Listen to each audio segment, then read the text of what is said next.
Welcome. Welcome, everyone, to today's Dad Talk, how dads can build homes and community of peace with our presenter, Ed Bickham. Ed himself is a father. He's the director of Sankofa House Child and Initiative on Chicago's West Side, serving a variety of families, includes birth parents, kinship parents, youth and child welfare, youth and DCFS child welfare, men and women in the criminal justice system. That's just to name a few. He's a facilitator. He also facilitates partnering abuse intervention program groups and workshop and speak nationally about fatherhood and violence prevention.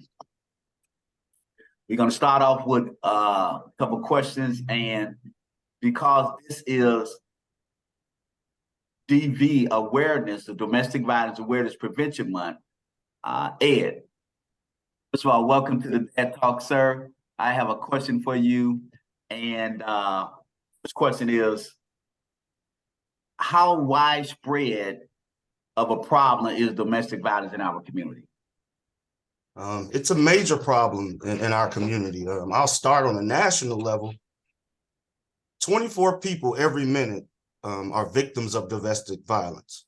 24 people every minute. That means by the time we finish this Dad Talk today, we'll have over 500 people within the time span that we're on this 20-30 minute podcast that'll actually be victims of domestic violence in this country. If you have 3 daughters, one of them will more than likely be a victim of domestic violence. According to the National DV Hotline, 35.6% of all women have experienced some physical, sexual, or stalking form of DV. So these are all criminal offenses, not just minor DV offenses. It goes both ways. Yeah. Almost half of the men and women in America can say that they have been victimized by some form of psychological aggression in regards to domestic violence. And if we took it on a local level here in Cook County, it's such a big of a deal that Cook County has a court designated just for domestic violence. Yes, sir. So in most counties, you have your circuit court. They may separate traffic cases because of the high abundance. Here in Cook County, not only do we separate traffic court from our normal courts, but we also separate domestic violence because of the high volume of DV cases. And for those of you who are true to the American form of capitalism, it's a big issue financially. Over $100 million a year are lost in wages based off victims of domestic violence. We spend $5 billion annually actually providing medical services to victims of domestic violence. And that's just on the victim end. That's not even counting those individuals who are incarcerated and the tax dollars that cost us to actually incarcerate the actual perpetrators of domestic violence. So from a financial standpoint, it's devastating to our economy. Imagine if we can use those $5 billion in other arenas here in this country instead of medical issues in regards to DV. So it's a big deal all around this country. And then when we look at communities that's actually starving for a lot of money and funding already, then that's the damage to communities as well. That's funding, money taken away from our communities. Wow. Look, let me ask you this. So what can fathers do and their families as leaders to help prevent, with the work that you do, what can fathers do to help prevent to prevent, if not all of it, just prevent this from taking place in our communities there? Well, first thing we have to do is do away with these outdated and unfair gender roles. We call it a culture of domestic violence in our PATE program. So PATE means Partner Abuse Intervention Program. And a lot of times when we think of culture, we think of race, we think of community. Not understanding that there's a culture of males in this country who think it's okay. And it's something that's been systemically kind of placed into us. based off the laws. The DV laws, we can only trace back to probably 50 so years, actual laws that are being enforced. As recent as the late 1960s, if a woman was abused and the police were called, if it was by her husband and she refused to press charges, even if she answered the door with 2 black eyes, the police would not arrest the individual. Now, we know today that is totally not the case, but these are something that are recent, pretty much in my lifetime, in your lifetime. So systemically, it's been an issue. But then if we talk about the media aspect, music, and how we portray violence against our partners, and how the television has kind of made it a comedy aspect. If you go back to watching old black and white films, it was common occurrence for men and women to smack each other, and then they cue the crowd to laugh. That's something that was embedded in our grandparents, right? And then we watched it. And now today with social media, things like that are spread. So the first thing I would want to do is let's focus on changing the culture. We have to have those difficult conversations. Then we also have to redefine what leadership means. Head of household does not mean dictator. That's good. But let's start right there. Head of household means you are a captain. And I always, especially when I'm doing my groups with the men, the captain of your team is not necessarily the biggest, strongest, best player on your team. The captain on the team is the one that everyone listens to because they respect them, not fear them, respect them. So we have to get out of this mode that fear equates power, understanding that if we can properly communicate, we can gain the respect from our significant others, our family members, and our community if we take that approach of respect versus fear. So when it comes to speaking these things inside of our families, it's as the men stepping up, saying that we are responsible for this culture and to try to change this culture as we go forward.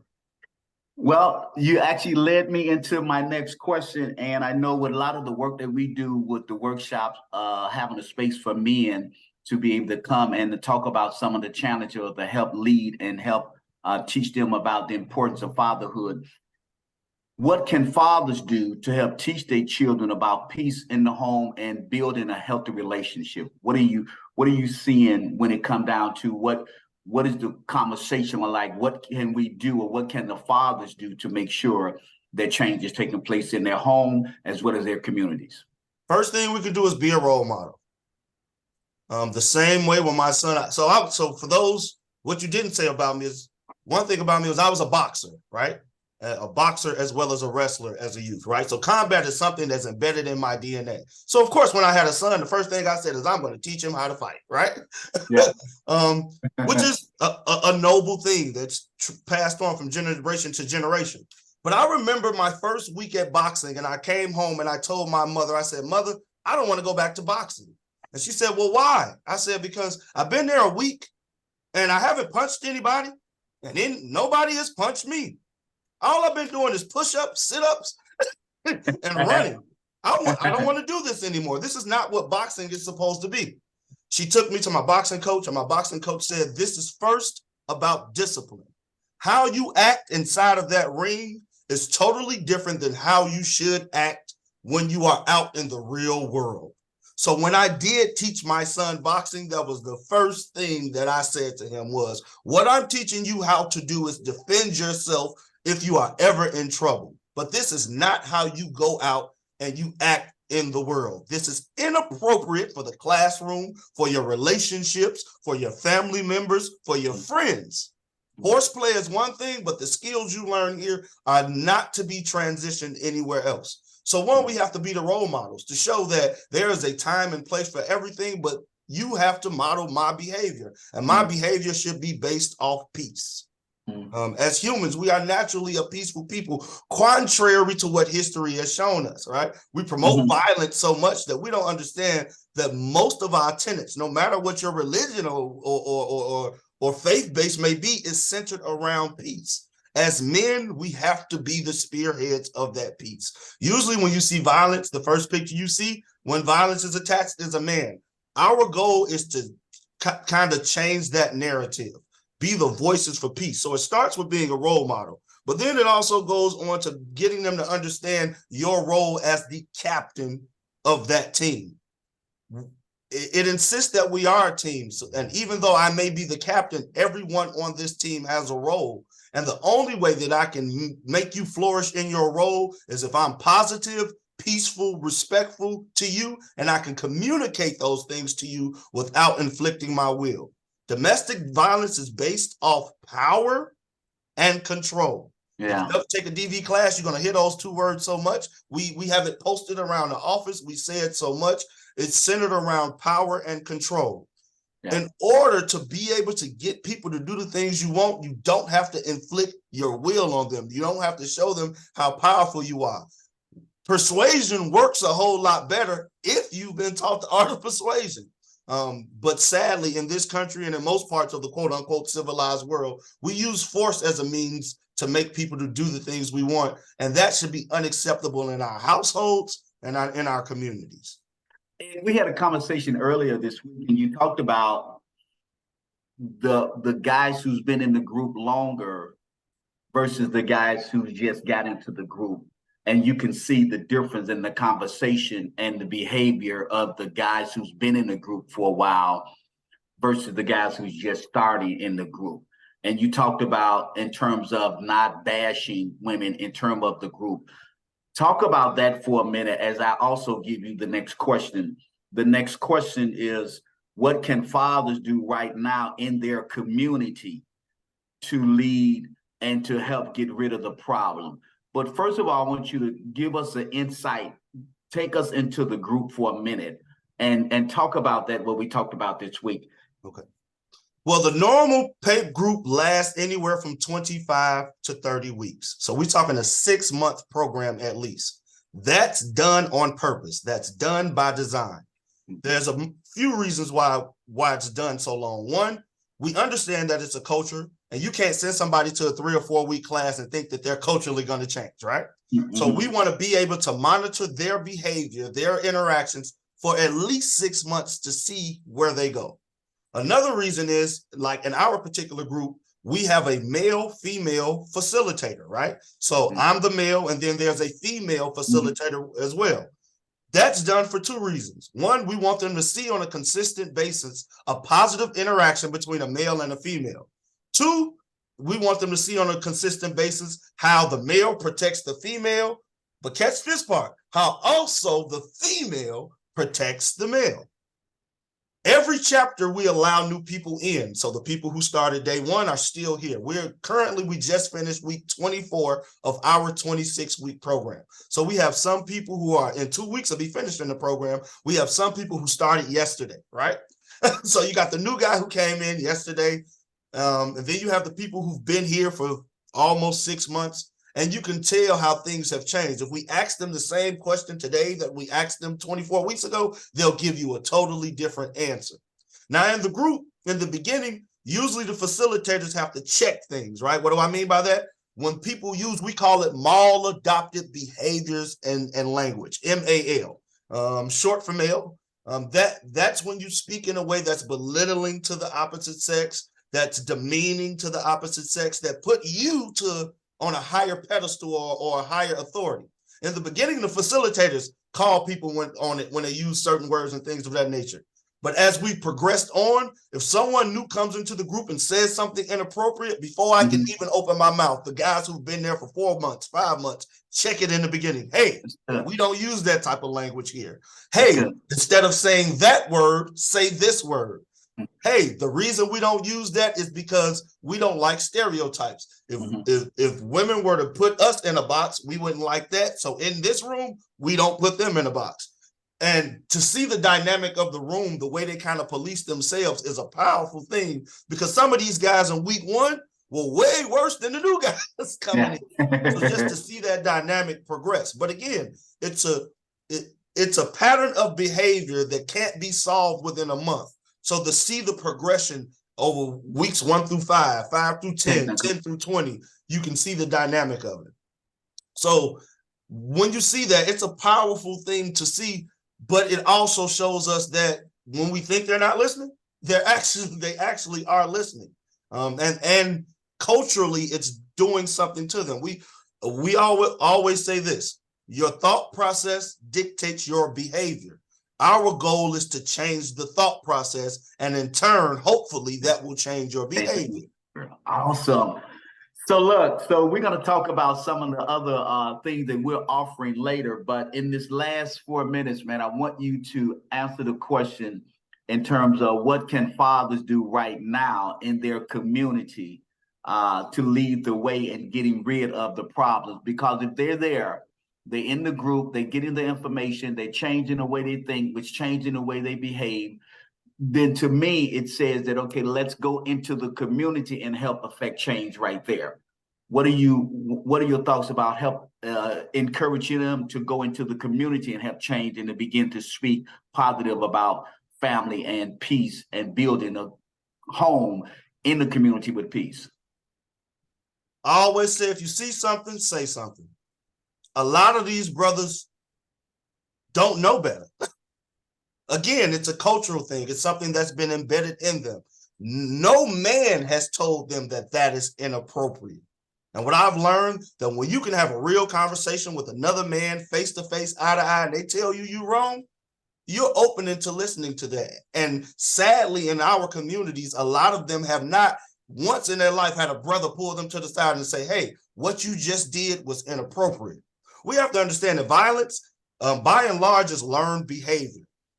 People don't wake up one day and become violent. You are not born violent. That's why certain communities are more violent than others. You're more than likely to engage in violent behaviors if you live in a violent community. You see it, you emulate it.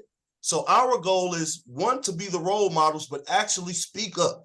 Find guys who are like-minded like you and have those difficult conversations. So many times in our community, especially when it comes to men, we don't like talking about our feelings. And one thing I've learned about a lot of domestic abusers is violence is a reaction to them getting their feelings hurt. So let's have those conversations about our feelings. They don't say it that way. They say, this person offended me. This person disrespected me. This person was wrong. This person was doing too much. When in actuality, what they're saying is, this person hurt my feelings. Sadly, when it comes to men, especially in certain demographics, talking about feelings is something that was unwarranted, forbidden, or just not done in those communities. We have to start opening up the dialogue to have those difficult conversations.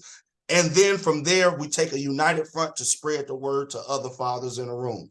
Each one teach one. It sounds cliche. It sounds simple, but it is simple. I know better, so I do better. Then I teach you to do better. Then you talk to your neighbor and he does better. And then we come together as groups and trickle that down to our younger generation. But it starts with us, and it starts with having those difficult conversations with each other, and also being open to express our feelings. Men, we have to be vulnerable, especially when we become a father. If a father does not make, becoming a father does not make you vulnerable, then something is wrong with you, right? Look, especially our daughters, they do it to us every time. Yes, indeed.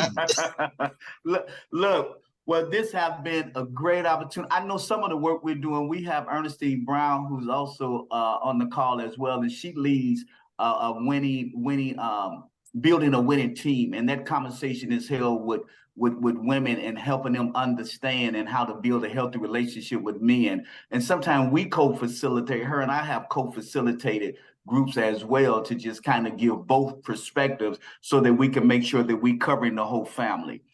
So I'm super excited about you coming and talking to us about this Dad Talk.